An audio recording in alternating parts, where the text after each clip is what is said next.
My name is Hugo Kohl, and we are at my future workshop.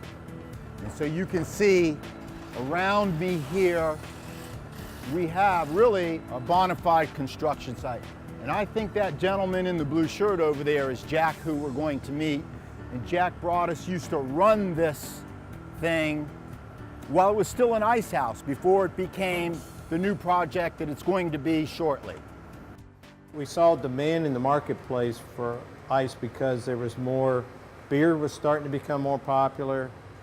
You know, the 7-Eleven started becoming more, and people just wanted to go out and have parties. Right. And so we saw the demand for that, so we sort of followed the demand of what the consumers wanted, and that's how we really got big into the ice manufacturing business. And what year is this? When is this?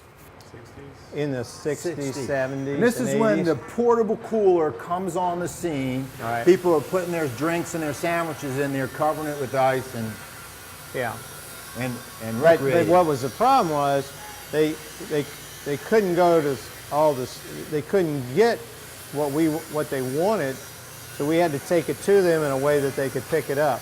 So as the beer sales started, they wanted to buy the bag of ice and put it in at the time they bought the beer. Before that, they would come down here and buy that block of ice, chip it up in their cooler, and then put their drinks in it and then go away. Well, one of the things that evolved out of that was you could go buy, we put out what we call an ice merchandiser, but it was different. And some of them are still in the South. You could go, and we built these larger portable buildings that were coin operated. And we would put the bag of ice or the blocks on a conveyor.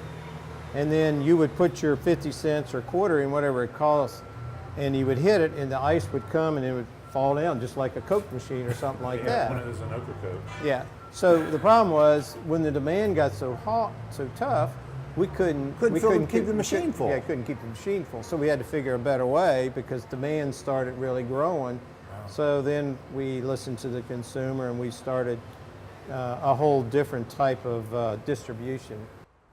This was a halfway spot between Florida and New York and Washington. So when the vegetables came out of the South, they would stop by here. And we also had a blower on that, and we'd take those 300-pound blocks and we'd put it in there, and we had an actual tube where we'd blow the ice into the trailer, and we would again cool the vegetables before they got to the see, I'd never heard any of this before. to the stores. So that's how it was preserved. There's so many stories that you could tell. It's just I don't know. I hope I've answered your questions as to you getting a better feel of what this building was all about. See, all I know is to ask you about the things that I noticed about this building when I started. You know, I'm really emotionally invested in this building at this point. And so my first coming into this is these machines, this really incredibly industrial site with these tanks, and you could sort of understand how ice was being made, and you'd walk back here and there's all this cork insulation. And the sense I got, yeah, this is really labor intensive. Guys had these carts moving this ice by hand and stacking and stacking and stacking. I didn't know that people were coming and renting lockers and storing food, or understand. I knew the clear ice was coming out of here, but you just told us how it was made. I look forward to coming back and seeing I can't your wait to show work. it off to you.